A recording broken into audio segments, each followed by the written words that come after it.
Shalom, salam, damai sejahtera di dalam kasih Tuhan. Saudara, jumpa kembali bersama saya, Pendeta Lukas Eko Sukoco dari Padepokan Diakonia Mitra Kinasih GKJ Purworejo. Saudara, saat ini saya akan bahas satu bagian yang penting tentang kehidupan kita, yaitu tema kita yang kita mau bahas adalah tentang kecemasan. Kecemasan, salah satu gangguan psikologis yang kita akan dalami. Kecemasan. Saudaraku yang terkasih di dalam Tuhan. Pertama, kita akan membahas tentang apa itu kecemasan. Kedua, kita akan membahas tentang 3 kecemasan yang paling umum dirasakan oleh kita semua. 3 kecemasan. Lalu, bagian yang ketiga, kita akan menyoroti bagaimana firman Tuhan tentang kecemasan.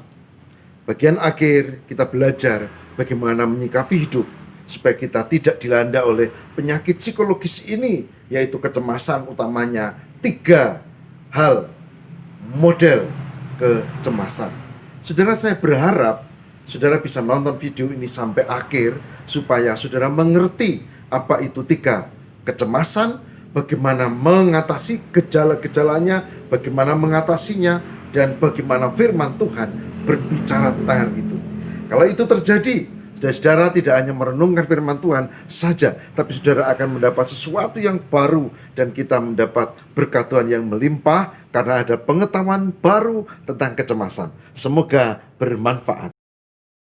Saudara, yang dimaksud dengan gangguan kecemasan adalah munculnya rasa cemas, gelisah yang berlebihan dan tidak terkendali dengan berbagai hal, kondisi yang terus-menerus yang mengganggu aktivitas sehari-hari. Itu gangguan kecemasan. Ini bisa menyerang siapapun. Sedangkan 3 gangguan kecemasan yang perlu kita cermati adalah 1, itu yang disebut dengan panik.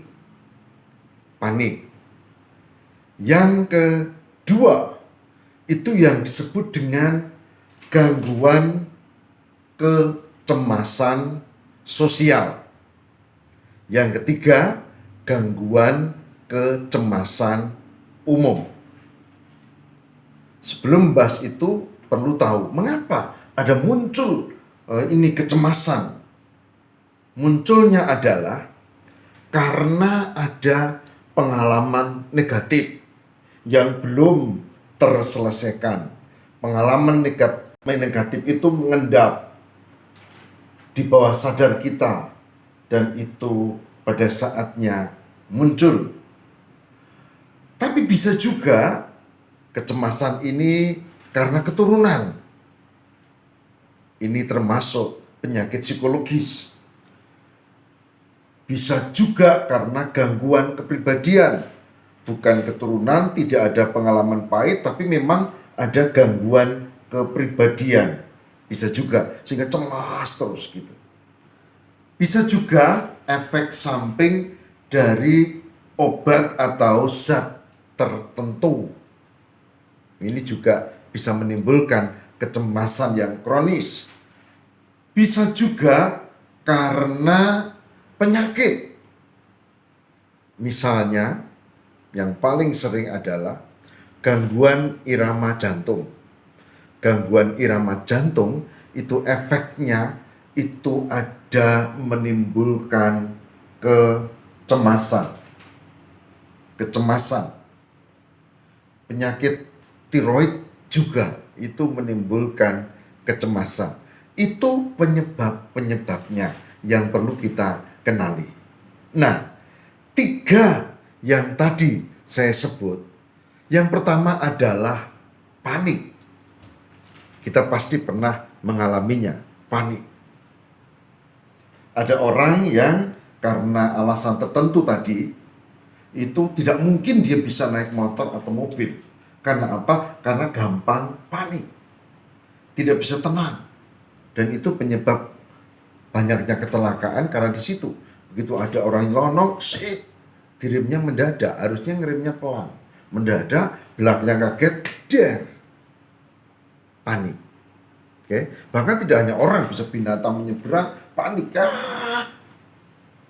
Kecelakaan. Itu panik yang muncul. Gejala-gejalanya biasanya begini, saudara. Yaitu keringat muncul. Yang lain tidak apa-apa, tiba-tiba dia keringat muncul karena panik. Misalnya tiba-tiba disuruh mimpin rapat, dia wakil ketua. Ketuanya tiba-tiba tidak datang, dia tidak menguasai. Panik, keringat muncul. Kemudian seperti sesak di dada. Ya, gitu. Lalu nyeri, merasa seperti kayak serangan jantung gitu, sesak gitu. Lalu takut, gemetar, dan lemes, tidak berdaya. Itu panik. Panik. Caranya, kalau saya biasanya yang umum ini ya tarik napas. Lalu lepaskan pelan-pelan. Kalau ada minum air putih sedikit, ya tenang. Itu tidak lama untuk mengatasi rasa cemas. Karena apa? Karena rasa cemas, panik ini, saudara, tidak menolong apapun.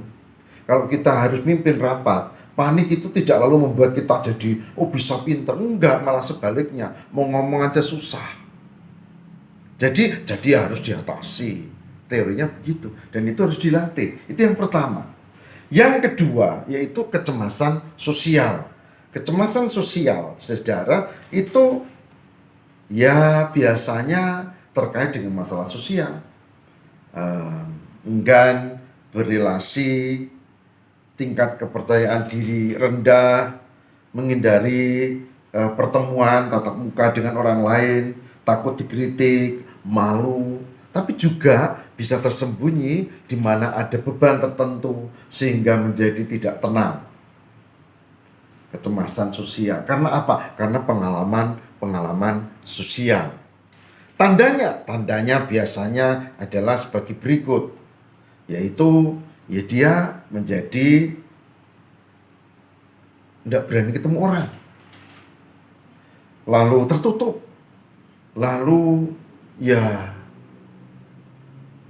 takut untuk dikritik dan tidak berani berpendapat, jadi diem saja. Mungkin suatu saat dia punya pengalaman ketika kecil, dia mengemukakan pendapat lalu didamprat oleh gurunya atau diketak oleh bapaknya, dan itu membekas karena belum terselesaikan.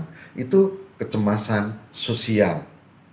Ini banyak juga terjadi. Oleh sebab itu, guru-guru dibekali dengan psikologi anak, psikologi perkembangan. Kalau guru TK berbeda, dia harus mendalami ini, bagaimana cara untuk berkomunikasi dengan anak supaya tidak menimbulkan luka batin dan pada saatnya menimbulkan kecemasan. Sementara kecemasan umum, saudara, ini terjadi secara umum dalam pengalaman hidup. Kalau saya mendampingi orang yang sedang sakit, dan saya teringat ibu saya yang sakit, saya mendampingi dengan sungguh-sungguh, kebetulan ini ibu, dan saya menganggap dia adalah ibu saya dengan sabar. Saya bisa mendampingi. Tapi akibatnya setelah pulang, lalu saya tidak bisa tidur karena saya ingat terus. Kalau ada seorang ibu yang mendampingi orang yang sedang gelisah, misalnya habis keguguran anaknya, itu juga bisa menimbulkan kecemasan. Kenapa? Karena kebetulan anaknya juga sedang mengandung dan dia mulai berpikir bagaimana kalau itu terjadi pada anakku, bagaimana, dan seterusnya dan seterusnya. Juga bisa terjadi itu ada kecelakaan. Bisa terjadi itu penyakit biasa. Pokoknya banyak hal secara umum yang terjadi. Tandanya adalah itu otot-otot tegang. tidak terasa otot-otot tegang. Keringat juga muncul. Lalu pusing, tidak tahu kenapa, pusing sekali muncul. Itu berarti kita sedang menderita kecemasan umum karena sesuatu peristiwa umum yang kemudian kita refleksikan dan itu terkait dengan kita, lalu menimbulkan kecemasan dan pusing. Susah tidur bisa juga. Mudah marah. Jadi nggak tahu kenapa, pokoknya pengen marah aja. Ada alasan sedikit marah. Karena apa? Karena kecemasan. Kemudian sepertinya lelah. Tubuhnya ini lelah banget. Kayak habis nyangkul berapa hektar gitu ya. Lelah semua. Padahal ya biasa saja. Aktivitas harian biasa. Tapi sepertinya lelah, capek. Kemudian ada ya nafsu makan berkurang. Ada sesak di dada. Nah, itu kecemasan umum. Saudara, kenapa ini saya ungkap? Supaya kita memahami. Kalau kita memahami, lalu kita bisa mengatasi. Kecemasan umum diatasi kalau yang teorinya adalah ya kita menjadi tenang dengan meditasi, dengan apa, tenang. Oh iya, memang inilah kehidupan yang harus diterima dan seterusnya. Saudara yang terkasih, setelah kita mengenal kecemasan dan 3 jenis kecemasan tadi, maka saatnya kita harus melihat bagaimana firman Tuhan berbicara tentang hal itu. Saudara, saya mengajak kita untuk membuka Injil Lukas 12. Injil Lukas 12 pada perikop 22-34 tentang kekhawatiran. Tapi kita akan membaca pada ayat yang ke 27, 28, 29. Lukas pada ayat 27, 28, 29. Lukas 12. Saya ulangi, Lukas 12 ayat 27, 28, dan 29. Yang demikian sabdanya. Perhatikanlah bunga bakung yang tidak memintal dan tidak menenun.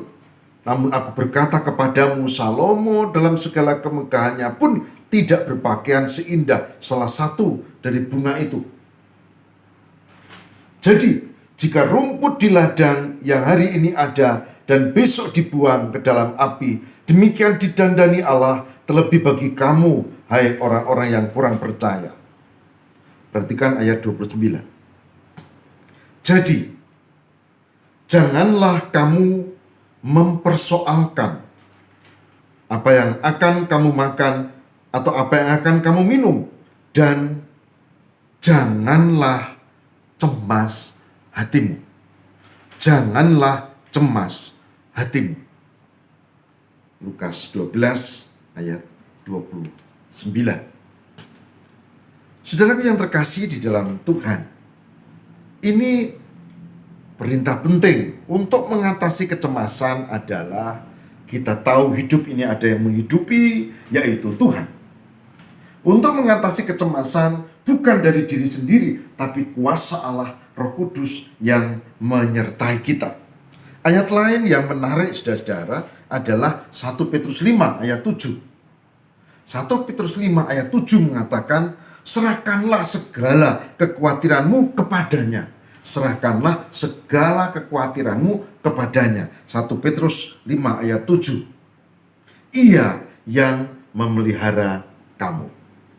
Jadi, cara terbaik untuk mengatasi kecemasan, selain melatih diri, selain dengan meditasi, tadi saya bilang ada teknik minum air putih atau tenangkan hati. Sebetulnya yang paling pokok adalah mengingat Tuhan. Karena apa? Karena hanya Dia yang menolong kita. Tidak ada cara lain. Mengingat Tuhan. Marilah kita berdoa. Tuhan, berkatilah supaya kami bisa belajar untuk menyerahkan hidup dan kehidupan kami pada pemeliharaan Tuhan. sehingga kami dilepaskan dari kecemasan, karena Tuhan yang memimpin, memberkati, menolong, dan menyertai hidup kami.